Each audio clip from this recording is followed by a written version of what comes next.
And I would really like to thank all the presenters for their interesting and insightful papers. I believe we all have a lot of questions, although I also think that many of them are not connected to the Congress of Ljubljana, but rather to other stuff that we just witnessed. But there are a couple of questions already, so if you are uh, ready, I will start reading the questions that I have in the chat box, and I'll ask all the attendants, all who are here in the audience, to just write down their questions in the chat box, so I will read them to prevent any further complications. So we have two questions for Dr. Cain from André Rachten.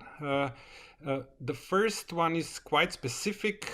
He's asking if Gens used the word European Directorate or European Government in his studies. And the second one, the second question is, what was his attitude towards the restoration in Latin America? So these are the two questions for our last presenter. As we have no other questions yet, and I hope we get some more. This is also an opportunity to ask questions, to pose questions to our keynote speaker, of course. So I ask you to write them down in the chat box. But if there are no other at the moment, so Dr. Cain, Professor Cain, if you can try and answer these two, please. Yes, thank you very much, Professor Raden, for these two questions. Regarding the first one, indeed, he used the word directorate actually in the same letter to the Prince of Wallachia. So the famous, I've just put in my presentation only a part of this letter, which was very long, and if I will have put the full quotation, then you have the word Directorate of the Great Powers, or European Directorate of the Great Powers, to describe the political international system at the time. Regarding the second question, I guess the question is more about South American revolution than a restoration, I guess. So if it's the question, actually he was quite in favor of those revolution, especially Brazil, because finally Brazil first did not become a republic. As you all know, it became a republic only later in the end of the 19th century. And he even also sent actually his secretary, so that Karl Leiden, who was a deserter of the Grande Armée in South America, and he met the new emperor of Brazil, Karl Leiden, and so he was acting also as on Gens' behalf in South America. So thank you. We have another question that tackles terminology. So we are using the term Ljubljana Congress, or the Congress of Ljubljana here, which is unusual actually. So why are we not also using the term Congress of Opava instead of Tropau? So if anyone would like to chime in about this, you're more than welcome. Or a more general question about terminology, if you have any opinions about that, please. But if we are still trying to formulate an answer, or if you're not sure how to answer this question, I have another question for Raphael and Miroslav, who both mentioned armed interventions in their talks, and I'm wondering if this, well, not just the terminology, but this idea that powers can intervene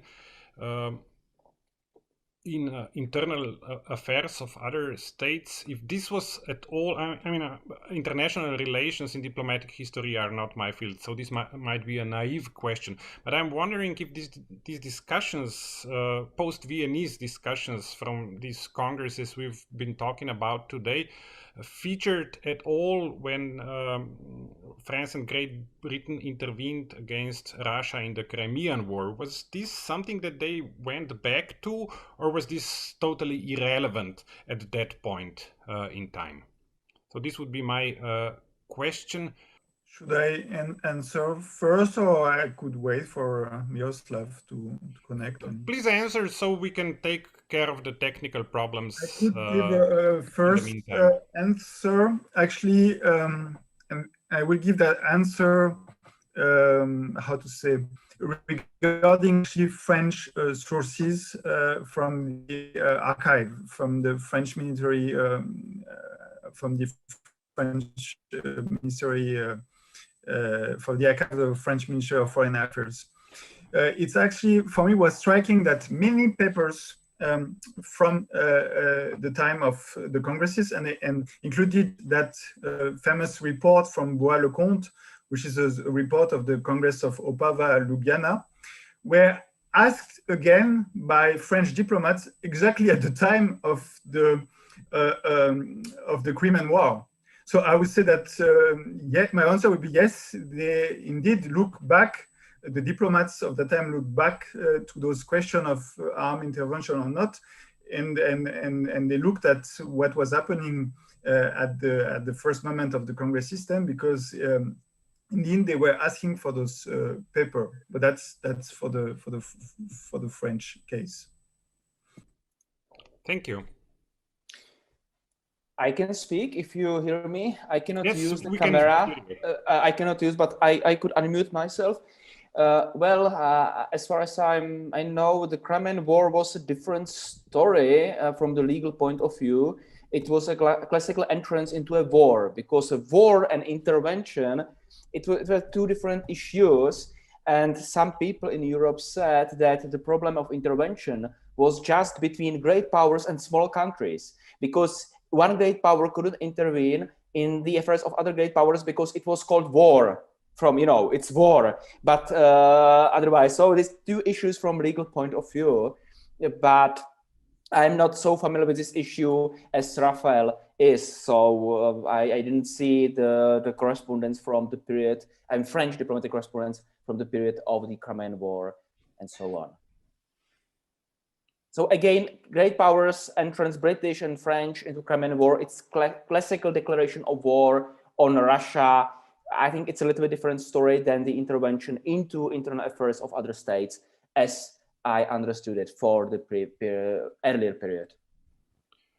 Okay, thank you both. I have another question in the chat box, which is basically connected to the question we just talked about. This is a question from Stella Hervas. She says, I believe the question of the right of intervention is very old and profound. Gentz obviously supported the interventions of the great powers against rebellions, and yet Gentz shifted his support in favor of insurgents during the 1830s. Did he contradict himself, or was it more complicated than that? Yes, I would say there is not really a contradiction. Since in his mind, as I explained, in his theory of the right of intervention, military intervention can be permitted only in very few, in very restricted condition, and that's the threat for the security of the state system. And so in his mind, actually, the intervention of 1821, the revolution of the 20s were threatening the international state system, but not actually the revolution of South America. So he was also against the intervention in South America. It's also the time of the Doctrine Monroe, but also not in the 1830s in his mind. So the Polish and the Belgium revolution was not at that time a threat. It's true, it can appear as a contradiction, but for him, it was actually not a contradiction. Okay, we have another question from André Rachten. Yeah, well, thank you, Rock.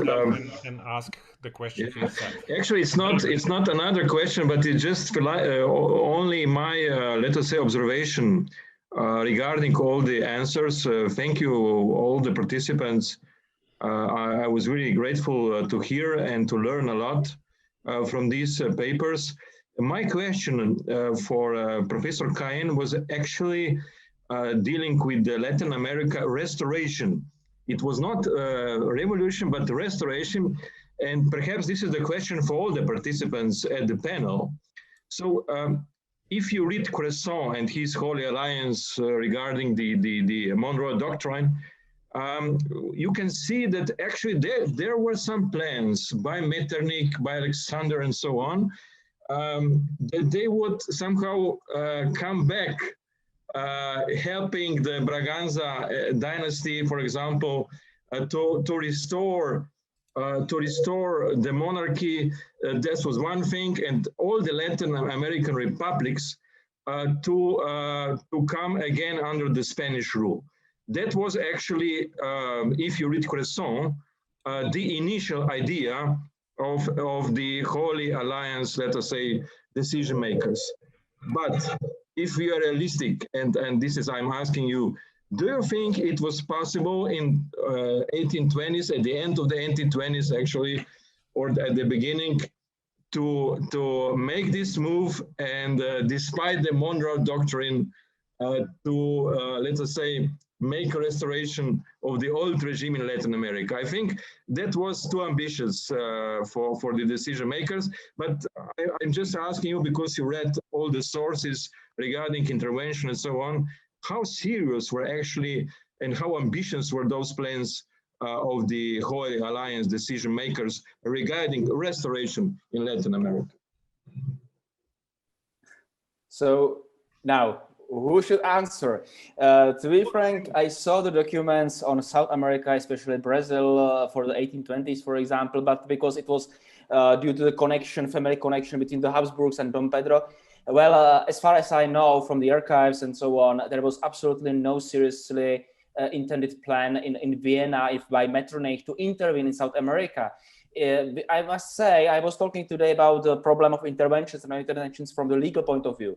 We must say that Metternich disliked military interventions. He wanted to avoid them time to time. So especially in the 1830s and so on, it was the last attempt how to solve the situation. But he wasn't a friend. He wasn't a man who would immediately send somewhere the soldiers. And he was a pragmatic and realistic minded man. So no, South America, Central America, there was absolutely no intention. And I think not only for military interventions from the part of Austria, but also to deal with these issues, in a practical way, because it wasn't in the interest of the Austrian Empire.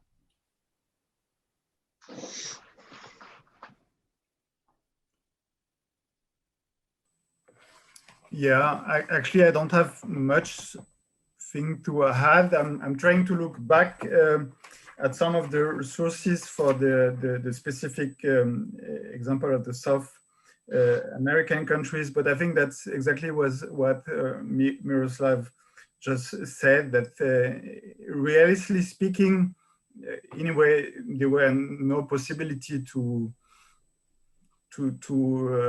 seriously try to intervene and restore the old regime in South America. Thank you. Please, again, we have a few more minutes. If there's any more questions, just write them down in the chat box. In the meantime, I have a short questions for Kira Maria had to leave us. She had another appointment. And Karin, you both talked about this series of congresses, and I might have overheard something because I was dealing with other stuff in between. But the whole the procedural part of the Congress in Ljubljana and the subsequent congresses, how much did this evolve from the Congress of Vienna? Kira and Maria mentioned that the British diplomats looked back at the Congress of Vienna after World War One, but I'm wondering how much did these proceedings, the whole procedure, the way they dealt with the day-to-day business evolve from Vienna to Ljubljana and then further on, if we are looking this from this diplomatic history angle, the practical angle.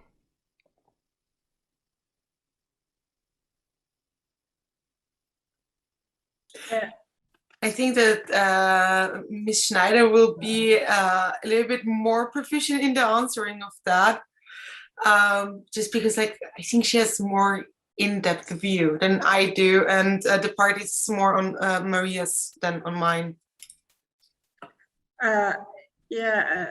This is one point I wanted to make clear in my presentation, that there were no general rules.